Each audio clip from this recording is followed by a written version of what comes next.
Good morning, and welcome once again to our business community support discussions that we've been doing, for quite a while now, as we approach on almost a year of doing these programs as we talk about what's going on in the community. We broadcast these on the Main Street Fort Dodge Facebook page. You can also catch them on the Alpha Media YouTube channel as well. But we love when you come on and interact with the show live, make your comments because it is an interactive show, and we're happy to share those and also ask those questions because we can typically get an answer right on the spot, which is a lot of fun. So let's bring on our usual cast of characters. Of course, Cheryl O'Hearn with Spin Market and Digital. Good morning. Good morning. Thank you. Yes, this will be a cast of characters today. We were just discussing that it's already gotten rowdy in the house. Yeah, we've been having some fun discussions. Yep. Let's also bring on Chris Patrick from Main Street Fort Dodge. Good morning, Chris. Hey, good morning, everybody. I'm sorry I missed some of that. It sounds like a blast. It was the pre-show. Oh, okay, pre-show. And joining us with the SBDC this week, we have Darcy Swan. Good morning. Thanks for joining us. Thanks for having me.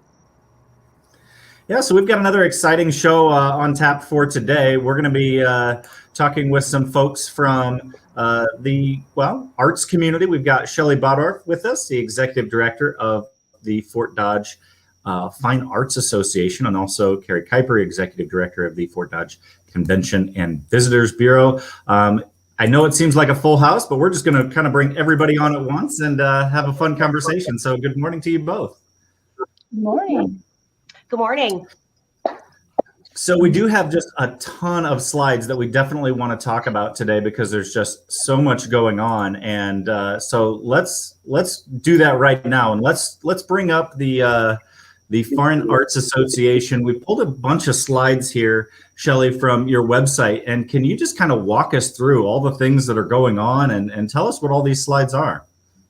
Yes, I would love to. And these are because of my I was unorganized and I didn't get my slides there on time. So I am going to kind of wing it here with some of these. But I do have a lot of really fun information to share with you today. So I want to thank you all for including me and our organization on this. So let's see, right here, actually, you are looking at a piece of artwork that is currently on display at Shiny Top Brewing. This is an oil painting by Richard Hansen, a former art teacher in our area, retired art teacher. He is still creating beautiful work, though, and his pieces are on sale down there. He very rarely does exhibits like this, so it's a really neat opportunity to get in there and see his work in person. He replicates photographs, and he's just amazing at it. We also have other artwork available for purchase at Brookstone Inn and Soldier Creek Winery as well, and then we get a portion of those sales. Wow, that's so great. Yeah, what's the next one that we have? Oh, yes. So this is one of our most recent painted pianos. We have 18. We just finished our 18th painted piano in the community. And this has been a really fun kind of recycle, save the landfill project, and a way to get some of our local artists involved in public art as well. So this is the piano that you would find at Sports Page that Jennifer Dutcher and a couple of her students worked on. Here we have a painting from Clint Riedel. He's a local musician. He paints and is a singer-songwriter. And he's actually doing a singer-songwriter art show night, probably a more clever name than that, on February 27th at 5 o'clock. And all of our information about this event you can find on our Facebook page and Instagram. But he's using the entry fee to donate to the Giraffe Gene. Chris, can you help me with that? Gene Giraffe Project? Or do you know what that is? No, I wish I did. That sounds really cool, though. Yeah. That project happens to be one that was started by the Paso family, I believe, for their a child that unfortunately passed away from a illness, genetic illness. Yes. That's for, yeah. Okay. Yes, that is it. Thank you. So the proceeds from the door is the $5 fee will go towards that project. So, and that's just a sample of one of his pieces. And here we have another painted piano. This is one of my favorites. This one is the one, obviously, at Old Boston's. And Christy Carlson from Humboldt painted this, and her attention to detail in that thing is just ridiculous. She really captured the old kind of downtown feel of our Fort Dodge here. Shelly, where did this idea of painting these pianos come from? Because it does seem like it is a thing that has become, and like you mentioned, you have multiples of these around town. So where did this idea originate? Well, our first one was 2017, and the first one was located at Creative Cakes, which is now no longer there. And unfortunately, I think that piano is going to go down with the mall and with that, because we just don't have a place to move it. But basically, this started out when I moved to town. I was teaching a lot of piano lessons. And when you do that, you just become one of the go-to people for the many phone calls of people wanting to get rid of a piano. And they are massive pieces of furniture and very expensive to move. And so we kind of just took this on with a partnership with Green Amusement, and they do all of the moving for us. We don't take every piano, so don't flood me with come get our pianos. I've had a lot of calls where people say, our piano is in the basement and you only have to go up 30 steps. No, thank you. So that's where that got started. And then it quickly got picked up, and we were getting all sorts of national and even some international recognition with this recycle project. Yeah, it's neat. By the way, getting a piano into the basement is pretty easy. Yes, it is interesting, the creative places that people get these. Yeah, exactly right. Well, let's take a look at the next one, because there are quite a few things that you have going on, and I love this one. Praise Fest. Tell us about it. Yeah, so this is one of our fundraisers coming up this summer. We're excited to be able to, hopefully, fingers and toes crossed, host this in-person event this August 14th at the Sports Park Raceway. As this Phillips restoration project, which I'm going to talk about more here in a minute, is rolling. We've just been trying to think of creative ways to fundraise for this project. And then I got to thinking about all of the amazingly talented musicians in our community and how many of them either donate or work for different churches in our community. And so we have some pretty rockin' church praise bands going on every Sunday, not only in Fort Dodge, but in the area. But there is a list of our groups that will be participating in this event. They have all graciously donated their time to do this. And we have Andy Anderson and Gene Walker, the sound guys, if you will, for our area, have donated their services for light and sound for this production as well. So our fees to put this on are very minimal, and we're really hoping that people will be encouraged to come out and hear some beautiful music and sit in that really cool space out next to the Sports Park Raceway. Yeah, very neat. And there's one of Jennifer Dutcher's students working on that sports page piano. Yeah, these are in a interesting order. Okay, here is another fundraising thing that we have worked on with Iowa Central Community College with Rochelle Green, who is the head of the photography program out there. She has some of her second-year students doing a lot of community outreach, and I think Chris is working with some of them as well, and possibly Kerrie and Cheryl. But Rochelle really understands the value of getting in the community, and she understands that she can be a really good guide for her students to start practicing, getting in the habit of doing that and providing and helping in your community.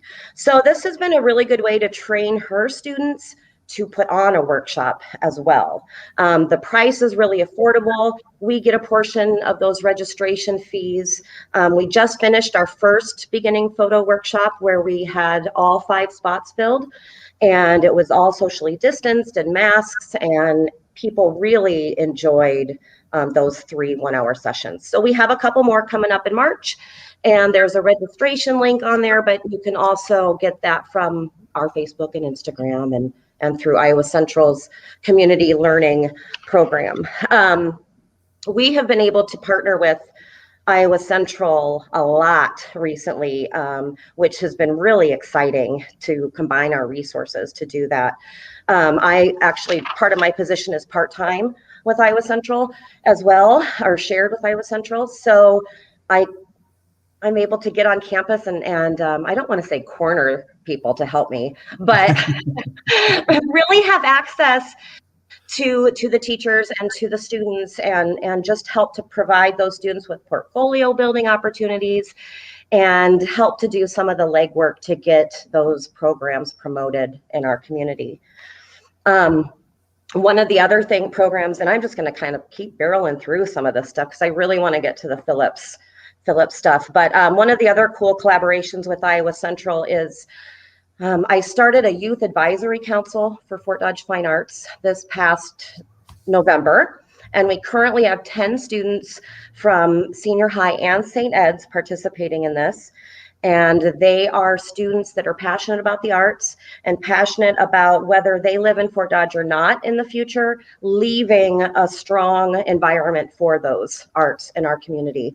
And again, it's just been really awesome to interact with these kids that want to help promote what's going on in their schools and get involved. And our first session, we had Eric Stroner, who's the communications coordinator at Iowa Central. He came on and did a little presentation about interviewing and the steps to have a successful online interview and what not to do and what to do and how to follow up and write a handwritten thank you and learn some of those skills. And then this last week when we met Jennifer Dutcher, who I have mentioned already, and is the visual arts coordinator at Iowa Central, she popped in and showed us how to do some video editing for our last meeting. So trying to give these students the tools to be able to continue to foster our mission and go out in the community.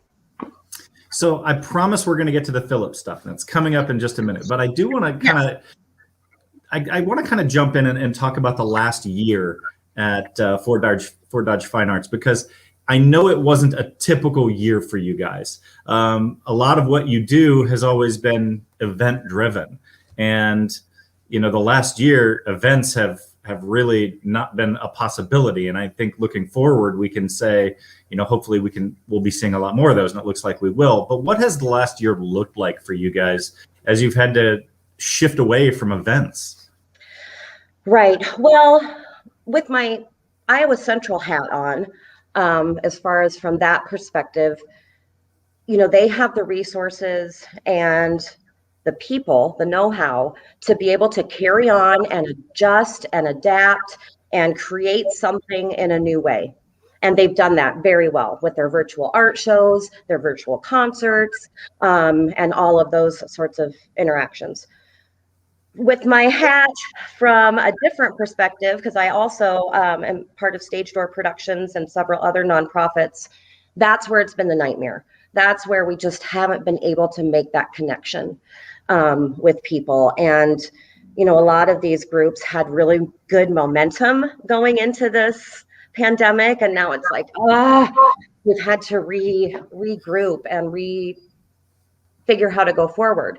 With the Fort Dodge Fine Arts hat, it's just brought on some welcome challenges. I think we needed to mix it up a little bit. We needed to kind of regroup and look at our strategic plan and make sure that the Phillips project can happen. And so in some ways, I'm grateful that we've had this time to work on things that we generally don't have time to get to. Shelly, it's so interesting because this is a theme that I've heard over and over again in the past few weeks. And it seems that most of us sort of knew the direction that we needed to go. We knew some of the changes that we needed to make. But, you know, business was happening and projects were happening. And so those things that we knew we needed to do sort of hit the back burner for the longest time.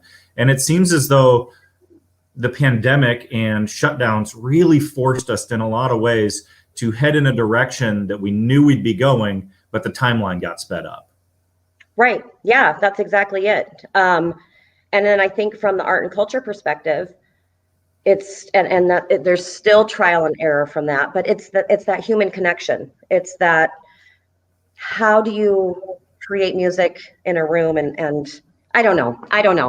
That's the question I just haven't answered yet. How do you still create that intimate feel without with the shield in front of you, I guess. Yeah, I think that's a tough piece, because a lot of the things that we do, you can transition it online in some ways, but there's really no substitution for being in the theater. There's really no substitution for hearing live music. And so I know we're all looking forward to those projects and those events really getting back underway, where we can be around our friends and we can make an event in a day of it. So it sounds like you guys have plenty planned, though, coming in 2021.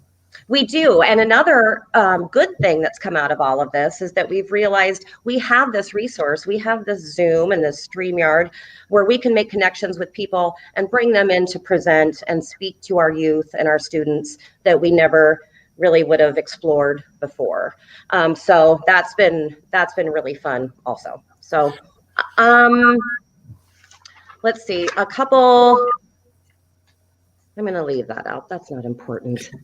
Let's get to the Phillips project and these things that I know you're just faunching at the bit to get to anyway. So let's move and let's talk about some of these projects, the things that have been done and what's coming up with it. Yes. So about 3 years ago, we started exploring we were making our new strategic plan, and we were thinking, what are the holes in our community? What do we not have access to? What do we need? And what do we already have that can help us facilitate that need? So we have here a picture of Phillips Middle School, and through some various interaction, both on Zoom and in person with the Fouch brothers, Sean Fouch specifically, we have come to an arrangement where Fort Dodge Fine Arts will have run of the space, just the auditorium space, for the next 10 years for sure, with the stipulation that we can continue to renew that contract.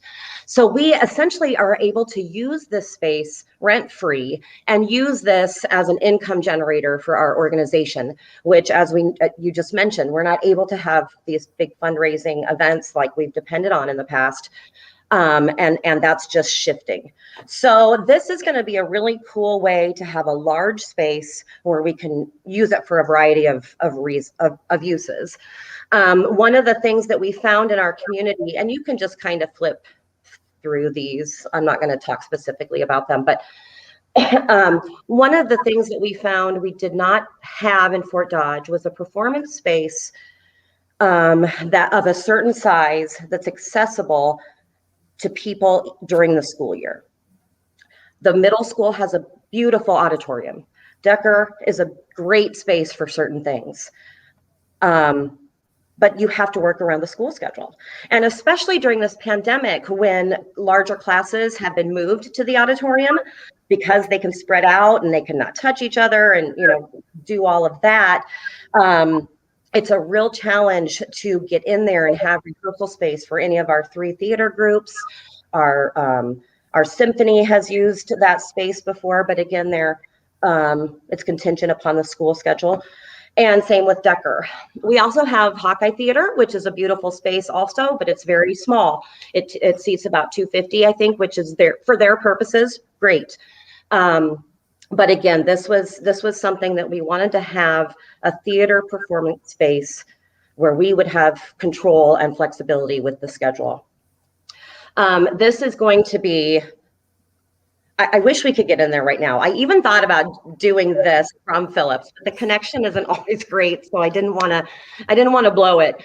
But we have, despite our challenges, we have raised some money. We are working on other fundraisers. We partnered with Study Club. The Study Club will be doing a virtual fundraiser for our organization in May, and that's going to be really cool. There's going to be artists, painting in the space live, and then those pieces will be auctioned off. We will have about 6 different music groups performing, interjecting in between the event. Our board members will be present and sharing some different information. So make sure you tune into that as well. This space can be used for music groups. It can be used for rehearsal spaces. You know, Comedia, they do a large musical every year, but they never get on stage until 5 days before their performance.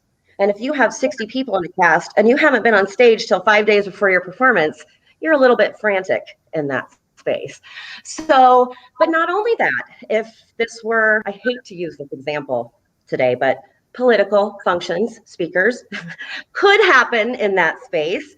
There could be different reasons to have seminars and workshops. And I mean, the possibilities are really endless.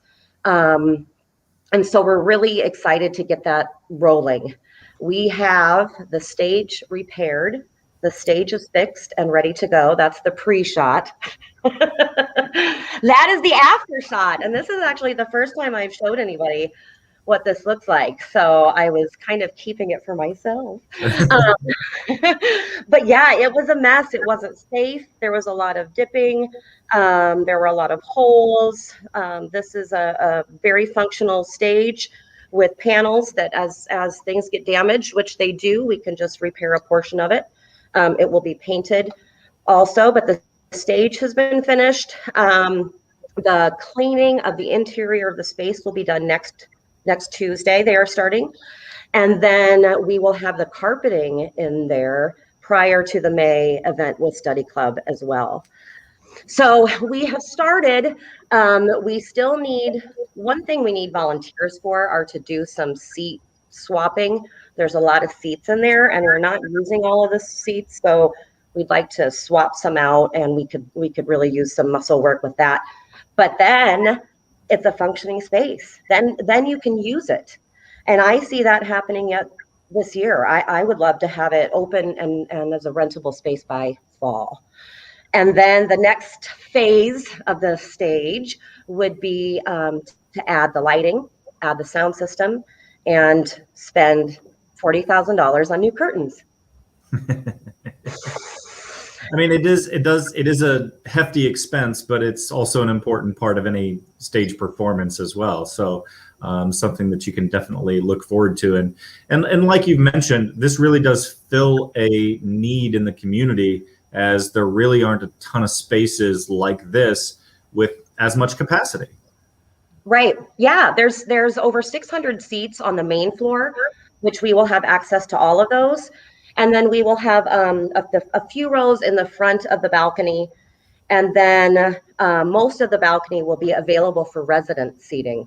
We wanted to give a perk to the people that live there, since we will be coming in and out occasionally. And we wanted to be an additional perk and not a hindrance for them. So they will receive special ticket pricing for all of the events that go on in there, and they will have special seating as well.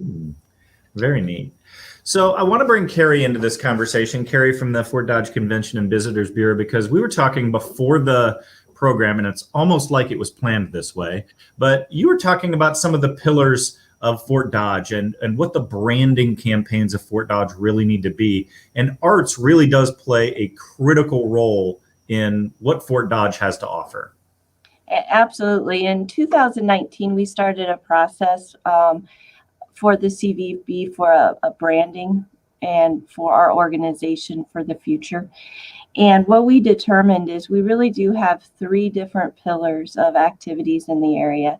We have our natural activities that are very strong, and then we have a very strong cultural and art pillar, and then we have our live music. We have some great concerts, some great organizations that are working on those, and those are really kind of the pillars that we feel identify the community best to our potential visitors. So we've created logos around that.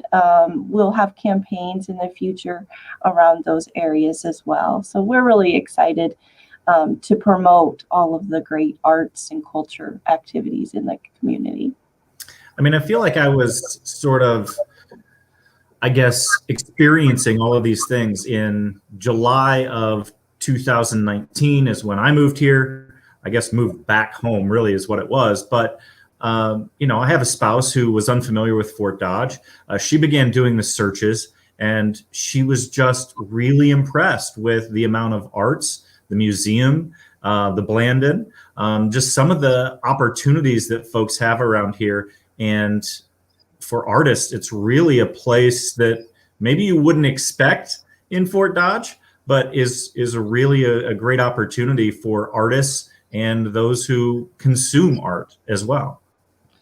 Yeah, ever since our development of the area, arts have been an important component to that, and I think you can really see that in if you're a history buff and you like that information, go on to the Fort Dodge Community Foundation's history website. It has all these fun facts about the history of Fort Dodge and the people had formed the community. But when we were going through some of our processes, we found a really large component of historical figures that were with ties to Hollywood and entertainment. And so, for example, did you know that Fort Dodge had a tie to the movie Amityville Horror? Or did you know that we had a tie to the Bob Newhart show? How about Happy Days? The Barnum and Bailey Circus? Those are some of the really big ties that we have. People who were writers, producers, actors that all came either from this area or they were transplanted into the area and brought that art and culture with them. So we really have an amazing history. And if we look even closer into the community, Shelly knows a young man who's tackling Hollywood right now. And so it's just really exciting. Well, you guys have just teed this up. So Shelly, you've got to fill us in on this. You can't just leave us hanging. Sorry, gotta go. No, of course, my nephew, Ben Allers, he most recently on NBC, well, not most recently, but that you would have seen him on could have been NBC The Village. He had several episodes in that, and a Quibi movie also, and he's now in LA working on another project, so he avoided the cold, that's for sure. Yeah, that's nice. So Shelly, I was curious. Go ahead. I was just going to say, Kerrie's right. She's, the amount of talent that's come from here in our history, most recently, and even in the future. What I've found in this position is that a lot of visual artists, painters, musicians aren't always the best at promoting themselves. So I'm really fortunate that we have so many, even the city, the Growth Alliance, the Community Foundation, Main Street, of course, the CVB, everybody really realizes what an asset that is to the quality of life in tandem with recreation. Well, yeah, that's kind of where I was going as well, is just that you think about artists and gosh, having a place like Fort Dodge that truly cares about the arts themselves, it's got to make being here a real opportunity. I'm sure you talk with folks who maybe are new to the area or considering the area who didn't or don't realize the vibrant arts community that is here. All the time. And not only Fort Dodge, but really, our whole region, Iowa in general, is a really, I was going to say kick butt place to live, because if you're a theater buff, Sioux Falls, Sioux City, Omaha, Des Moines, Chicago, Minneapolis. We just, not only in our community, but our area. So yes, I agree. So Kerrie, let's talk about some of these other pillars that we're talking about, especially in the branding campaign. As we all know, it was, let's just say, a tad chilly the last few days. And sometimes we don't think about all the recreational opportunities in the winter months, but there are lots of recreational opportunities in the winter months here as well. Oh, absolutely. Right around Christmas time, I received a photo of a young man who had been ice fishing at Brushy Creek, and he had caught about a 29-inch walleye out of Brushy Creek. So ice fishing is huge for us in the area. Kennedy Park has rentals of cross-country skis, snowshoes, so that's a lot of fun. And then, of course, if you like sledding, Kennedy Park has a great little sledding hill right into the lake, and you definitely don't have to worry about the lake not being frozen right now. So. You sure don't. And then the last pillar that you had mentioned is sort of the live music feature, and it's something that I just love, and I know that we've been without it over the last year, but I know that most of the places are kicking back into gear and really planning things to be a go for the coming year. Included in that, Country Thunder that we're a part of here at the radio station, and so. Yeah, there's big music opportunities, and most of them are kicking back off this year, wouldn't you say? Absolutely. We're hopeful. Some of our larger concerts, we haven't heard a whole lot from them quite yet, but they will have time to determine what their paths are moving forward. But I will commend some of our business owners. Some of our smaller establishments have tried to keep the live music scene moving forward in a safe and safe direction. And so, live music is still around. We anticipate it'll continue to increase into the summer months, even if our large concerts do not occur again this year. But we're hopeful that they will. The other entertainment that's going to happen is right now there's still plans for RAGBRAI in July. So we're going to see multiple music entertainment centers there for that particular event as well. So it's still around. Yeah, I think it's still on the plan to happen. So I'm excited about it. That in late July is what I'm hearing. So July 26th. It's a Monday evening. Yeah. Okay, great. Well, let's turn and talk a little bit about some of the upcoming events that are going on in our community. Chris, you've got a couple things with Main Street Fort Dodge that are still kicking off, along with an opportunity for business owners to win some money, which everybody likes the idea of. I do, but I want to chime in on what Shelly and Kerrie were talking about. I don't think most people realize the economic impact the arts industry has in the state of Iowa and then in our community too. There's definitely an economic factor in that. And so I cannot wait to see more live music back in the downtown in the coming months. So tonight you do have an opportunity to be at the Artist Warehouse. That's at 12 North 10th Street next to Spin Market and the Baptist Church. So at 5:30 tonight, we are inviting the public and anybody that's interested in strengthening the downtown to meet with Brett Daniel. We'll be talking snow and streets. I think he's had his work cut out for him this winter with the extreme amount of snow that we've had in the downtown. Public Works has done a great job, almost phenomenal job for the most part, in controlling that snow. And as we've found those problem areas, Brett's tackled those. So I know that there will be a lot of questions for him tonight. He'll be there for half an hour.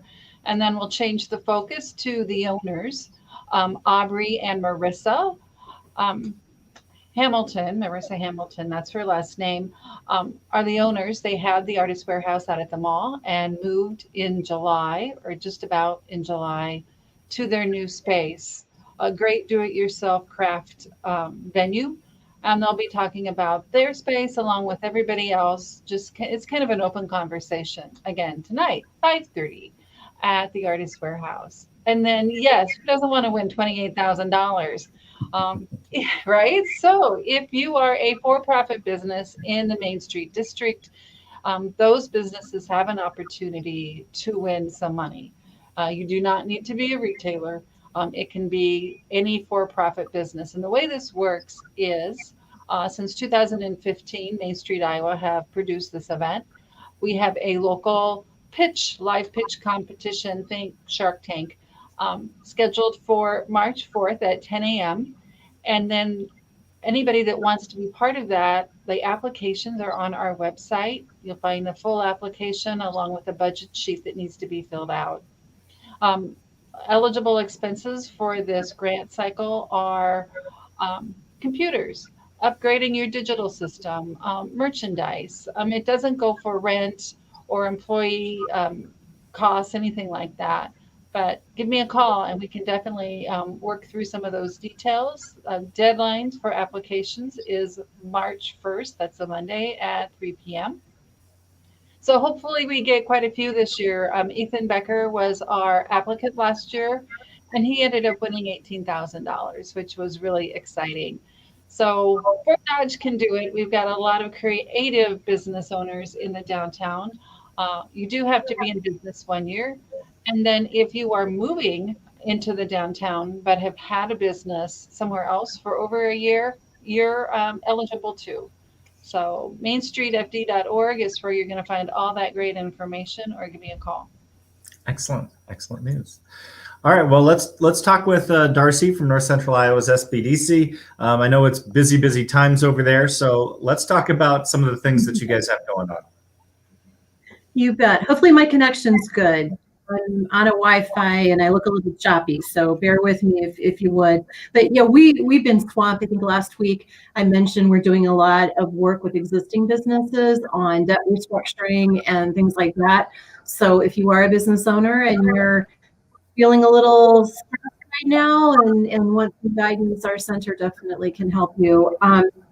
We have a couple of really great webinars that I want to get out there for folks. The first one is actually occurring tomorrow at 10 a.m. It's using the platform Microsoft Teams, and it's being put on by the Iowa District Office for the Small Business Administration. And it's a webinar that's giving an overview of all of the different relief funding going on right now. You know, COVID can be very confusing, and it changes. They had a webinar yesterday, and they had just got an update about 10 minutes before the webinar on some changes to the Economic Injury Disaster Loan Program. So if you are a business owner and you're really confused about this COVID relief aid, this is a great opportunity to ask questions and to get the latest information. And it's about an hour long. Ours yesterday went about an hour 15, but it's worth it. It's really good. And you're hearing it right from the SBA, which is important. Again, that's tomorrow at 10 a.m. All of these workshops I'm talking about are on our Facebook page. So you can go out to the North Central Iowa SBDC Facebook page, and the information and links to get on board is all right there. Next week is another awesome workshop on cybersecurity. Jim Drever from the Wyoming Small Business Development Centers, he is a cybersecurity guru. I've been on a couple of workshops that he's done, and even though I think I'm up to date on things, he shares some amazing tips. He covers things like password protection, how to back up, phishing scams, ransomware. It's a little scary, I won't lie, and it's a really important workshop, I think, for especially business owners to get in to attend. There's some really good information there on how you can kind of protect yourself. That is at 2 p.m. on the 24th, which is next Wednesday. Also on Wednesday, we are partnering with the Region 12 Council of Governments down in the Carroll area. And we are putting on an Understanding the Iowa Sales Tax. It's at 7:30 in the morning, so you can grab a cup of coffee or whatever the beverage is at that time of day. And you can join Lisa Casper with the Iowa Department of Revenue. She's going to be talking about online sales, when Iowa tax is required, local option tax requirements, and some other tax obligation kind of information. So we've got a couple of really good workshops coming up with some very valuable information. So we hope folks will take advantage of those opportunities at no cost. And they can, again, get the information off of our Facebook page. So that's Great. what I have for the Yeah. Always busy. I mean, you guys are always busy.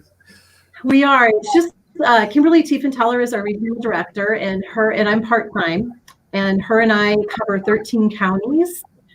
So we are used to be on the go all the time, but with COVID, kind of like what Shelly was talking about, we've had to kind of figure out, how can we work more efficiently? And we knew what we needed to do, but I don't think people were ready for all of these online platforms.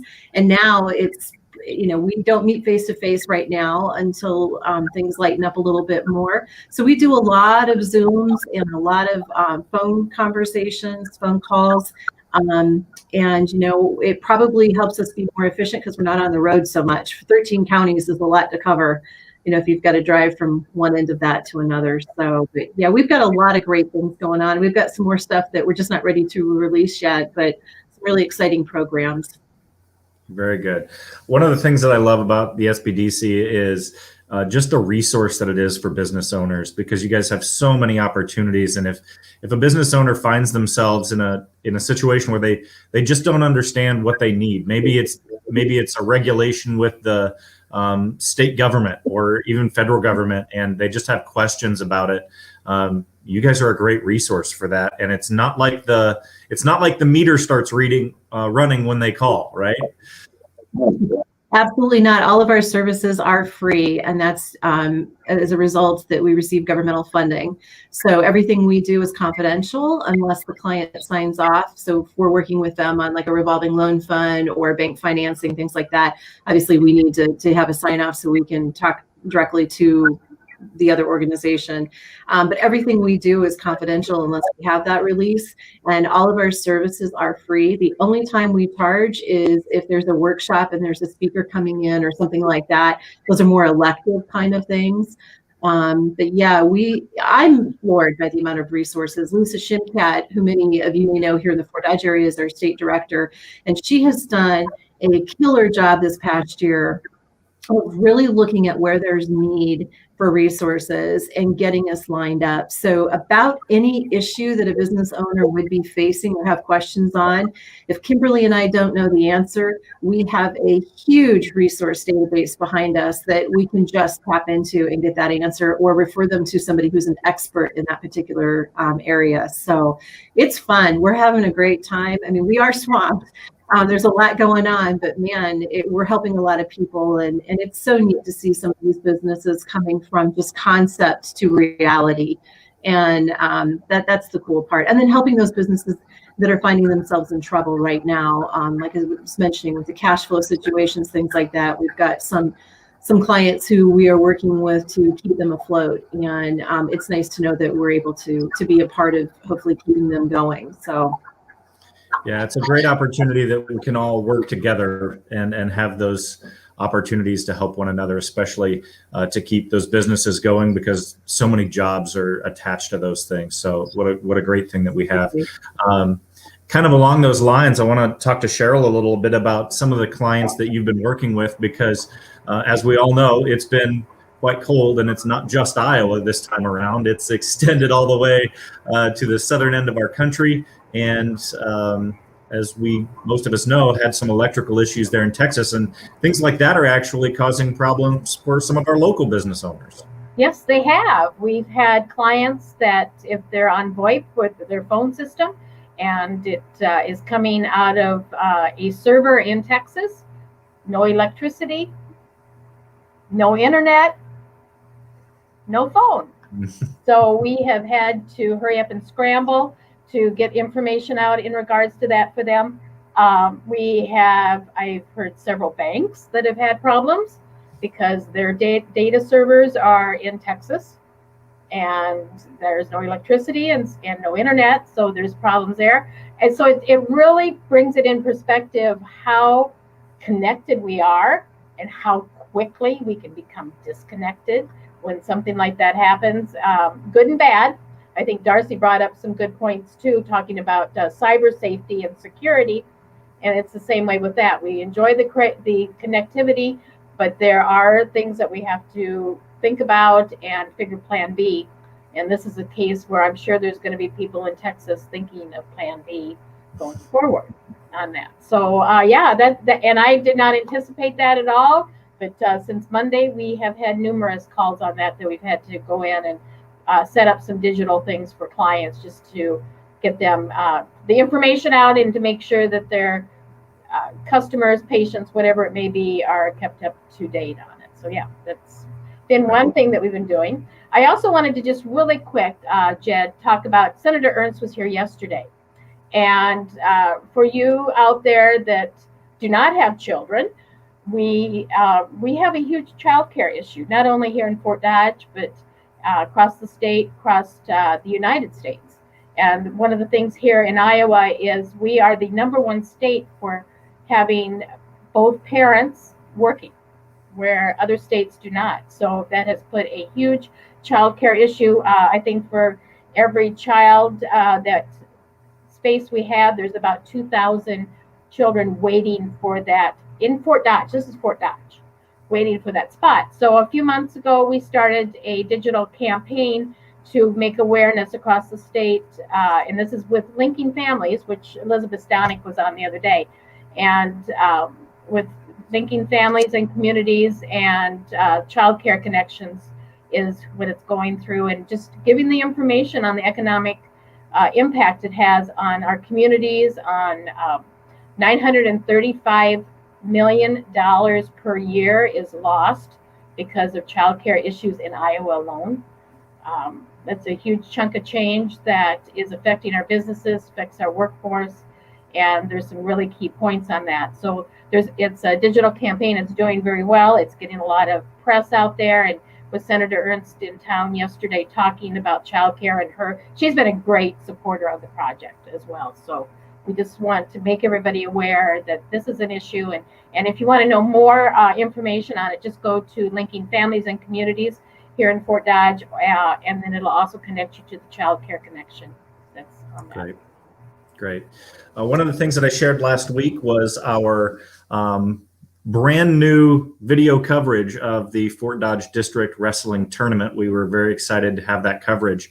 And, it was something that we did because, the pandemic, right? It was one of the things that kind of I talked about earlier, where we knew we wanted to move this direction, but not as many people were going to be able to attend this tournament. We thought, man, no better time to provide video coverage than right now. So went through all the necessary steps to make that happen, and 2,500 people at one time all watching district wrestling tournament on that video stream. So great success. So I would just encourage you that if you've been thinking about making some of those digital changes and to getting those things moving, man, it's not going to be perfect, but you can certainly make an impact and see some of those things as you get going with it. And so never a better time than right now to start moving in that direction.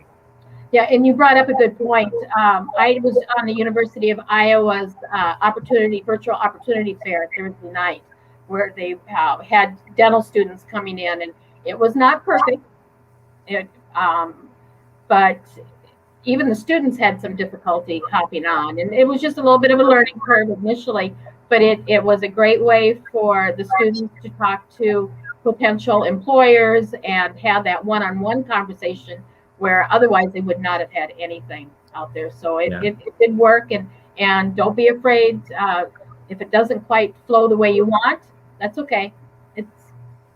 It works. It'll like anything, we get better at it as we do it more, right? It's right. One of those things. So don't let perfection stop you, because you'll still be waiting for perfection years from now. So get it started.